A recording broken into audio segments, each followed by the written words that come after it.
If, like me, you thought the Luis Diaz goal in the last episode was the most ridiculous goal you've seen in a while on Football Manager, the following game decided to one-up that. Lamptey with a long throw here. That's a little bit too slow, but slow motion does it justice, quite frankly, because you need it in slow motion to see exactly what happens. Ball's coming down. The ball's coming down. Soule's there ready and primed.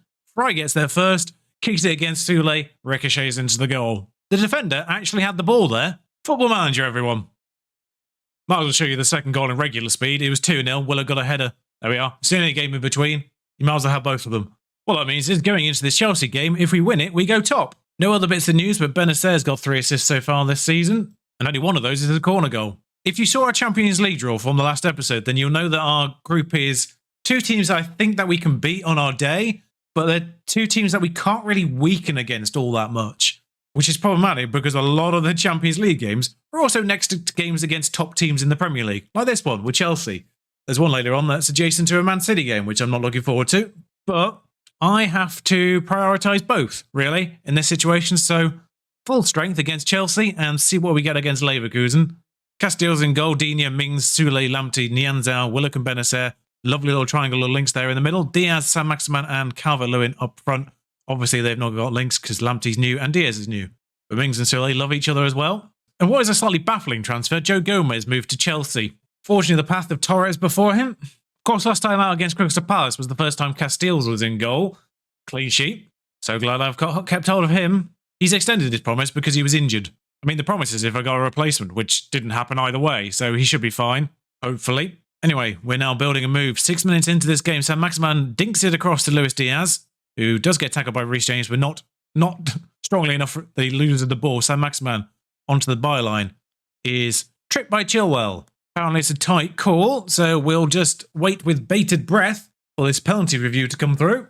It's a penalty. The box didn't come up. I'm so confused what happened there. The box didn't come up saying awarded. Benacer with a chance to score. Drills it nice and low past Edouard Mendy, who's still in goal for them, I think. I feel like he wanted out at some point, but I think he's still in goal. Benacer. Nice and lowly drilled. Yeah, it is Mendy in goal. I mean, we'll take a penalty. If we can get a few more goals, that'd be great. Speaking of penalties, the early big match against Liverpool and Arsenal, probably 2 contenders for the title as they were last year. 1-1, 2 penalties, as Milenkovic equalises. Still not completely infallible from set pieces. Pulisic to the near post, actually, is our tactic. They've done it against us. But yeah, should we win this, we would go top for at least 2 hours because City play later on. We've not really created much, which is not great. Good team talk. That started weirdly with a free kick that's lumped forward to Luis Diaz, but Mings on the edge of the box. Luis Diaz again. Saint-Maximin receives the ball. That's the post, I think. Crossbar, apparently. Fairly certain it was the post. Okay, Benacer tired, but he's scored a penalty, so that's got his rating up. Otherwise, I imagine his rating wouldn't be that good. Digne is not doing well. He's booked now. 66 minutes in. We've got to be thinking about changes momentarily, but Gomez, weird seeing him in a Chelsea shirt. Reece James, Zaniolo. They've almost got an all-English back line, actually, Chelsea, now I realise, between James, Gomez and Chilwell.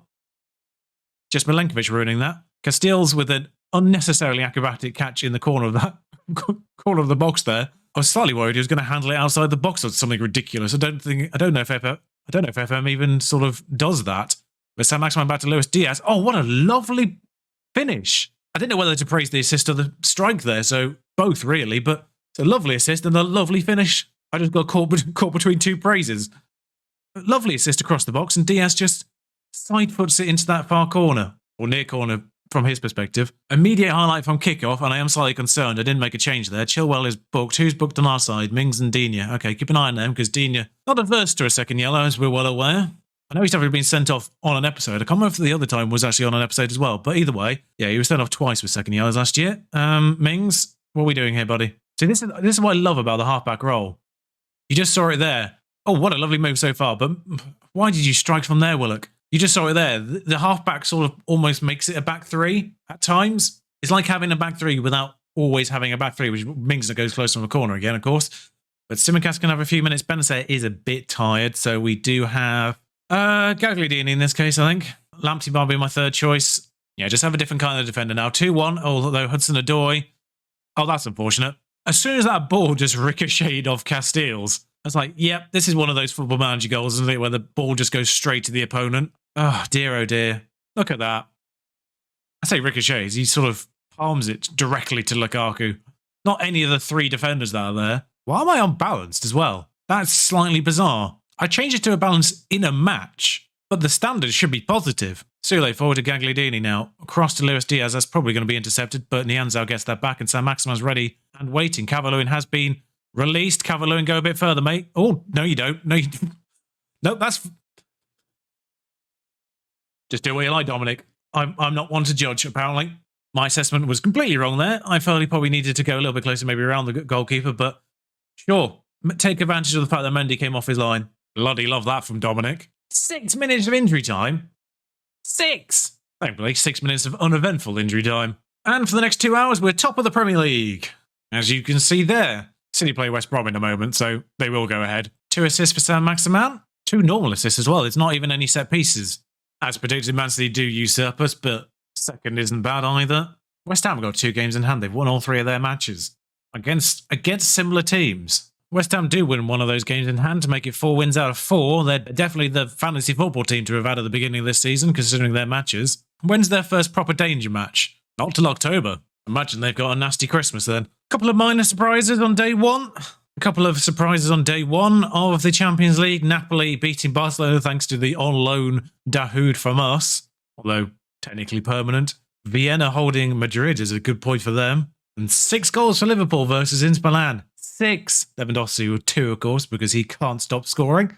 Rangers had 2 men sent off. Good advert for Scottish football there, Rangers. There's Steven Gerrardless now, of course. He was in the Anfield dugout, which means Liverpool's former manager, Jurgen Klopp, will be in action today with his new Manchester City team. Indeed, alongside us, they're playing Dynamo. There's our group, the Zebra, Sevilla, and Bayer Leverkusen. Like I say, 2 teams sort of a similar caliber as us right now. I'd probably say we edge a team like Sevilla, maybe sort of on par with Leverkusen, although, of course, Leon Bailey long since gone there. I've not really fully checked their team as such just yet.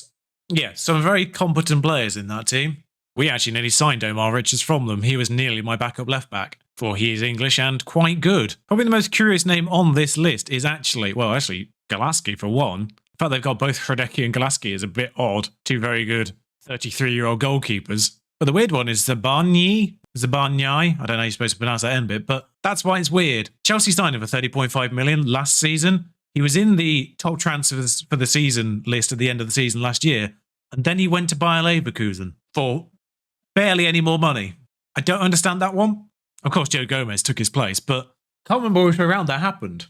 Although, upsetting our group on day 1, Sevilla beating Juventus away from home. Immobile's at Juventus, blimey. Can't imagine that one went down well at Lazio. Apparently, Sule took a knock without me noticing, so Arnel will take his place as the right-footed backup. Hateboer is unregistered. He's also played under 23 games. Hateboer is unregistered for the Champions League because I have 3 right backs and Mbabu's homegrown club. So naturally. The good news is no one is massively tired here. And with Adeyemi's capabilities up front, I think he's a more versatile option to have on the bench over Moukoko, although Moukoko has the same very strong left foot. That's it for personnel changes. 1 enforced, unfortunately, to arguably one of our best players in Sule. But the 6'5" Arnel, and I'm hoping this does count towards his 15 appearances because I do want to trigger that 30 million fee. I couldn't make it a mandatory. I had such trouble trying to agree to that loan in the first place. There's the Leverkusen side. 4-4-2 from the Germans. Not in the greatest of form. Managed by friend of the channel, Gerardo Sione. Again, don't know how to pronounce his surname, but he became the manager of a club I left when I did a future sim. It might have been the Sheffield. If I did a future sim for the Sheffield team, it might have been them, or it might have been the York, actually. It might have been my York team. Yeah, Gerardo Sione became manager of the York team when I did the future simulation when that series ended. So it's always nice to see where he ends up at clubs. Quite often he used to always end up at Newcastle, actually, weirdly enough. But this is a thrilling game. I don't nearly use shouts enough. It's largely because we're normally doing quite well, actually. But taps over, back post headers are still a thing. But, I mean, you know how big our defenders are. You know our defenders are 6'5". Who's marking him? See, the person who's marking him isn't the person who goes for the... I mean, why is Willock there? Who is this person who I can't click on? That's Mings there, just ambling in the middle. Back post is Didia. Front post is Lamptey, of course, the fullbacks. 15. It's Anel. The 6'5" Anel. Anel is here for some reason and not marking him. The person who's with him doesn't jump. And that's a huge problem. I don't know where Anel's going right now either. Saint-Maximin with a good tackle, but no one to follow up on it. Gone to the back post again. Welcome to the Champions League, Newcastle. All right, I'm less annoyed that Lamptey's missed a header because he's short. But once again, I don't know what's happened. I don't really know what happened there. Yeah, I mean, I can't blame that because, mind you, Diaby can't be that tall either. What was that? Yeah, Diaby's 5'7" with a jumping reach of 6. Lamptey's 5'5" with a jumping reach of 2. It's a problem. He's also apparently fully fit, which can't be correct. Sorry, Lamptey's handled the ball. I mean, this is nonsensical. I was actually about to take him off as well. You know what, Nianzau's booked. It's probably the safest thing to just do that. Make Benacer DLP. He's good at it. Oh, and Sam Maximan's been injured. This has gone well. Harvey Elliott, please. This genuinely might be the worst game I've ever played a full manager this year. Sending off an injury to one of our most crucial players. We started this game unbalanced again. I don't know why. So my first thought was it maintained the switch to balance I did in one game. That was... What was the point of that highlight? He was offside and he missed by miles. Makoku's coming on because why not? I mean, this has gone splendidly, hasn't it? No further highlights, as you'd probably expect from a sending-off game, but I'm embarrassed by that performance. It was absolutely shameful. You never see players handle the ball in Football Manager, and yet I got a player sent off for it. Oh, thank God Sam Maximan's only out for 3 days. Now, I am curious. Okay, so that does count, so it's just any 15 matches. I was concerned that might be league matches. The weirdest part of this loan, by the way, is the fact I had to agree to him to be a regular starter on loan. Yet the permanent transfer that's been agreed if he plays 15 matches is for a fringe player. Work that one out. Anyway, I'll bring you back at the end of this campaign. There's a good chance the last match will actually matter now, considering we lost the first one. But Carabao Cup is awkward. I did actually promise them high rewards for cups this year. I do want to try and win some silverware, and I feel like the league is probably unlikely, even though it's gone quite well so far, considering we've beaten Chelsea, Man U, FC and Arsenal in that batch. Tough start, and we've done quite well in it. But I do want to win some silverware. I'm really eyeing the FA Cup because I do fully expect if we do get out of this group, we will probably be knocked out in an early knockout round of the Champions League. The Carabao Cup is just going to be extra games I don't really want in this period. So if we get knocked out of that, I'm not bothered. But the FA Cup, to have something in the second half of the season, because like I say, I don't think the Champions League is going to be in there too much. If we can have an FA Cup run and an FA Cup win, that would be quite nice. Of course, if this form in the league continues, we'll see. You see what I mean about these tough games? Liverpool, Sevilla and the Liverpool-Spurs sandwich, although Spurs obviously aren't quite as good as they should be, probably. Man City directly prior to Bayer Leverkusen. It's not easy, but I will bring you back for that final group stage game and the West Ham match prior to it. West Ham, a bit of a bogey team for us in this series so far, so 2 very important matches as far as I'm concerned. Until then, thank you for watching. Like, comment, subscribe, all that jazz. You know the deal by now. Until then, ta-ra.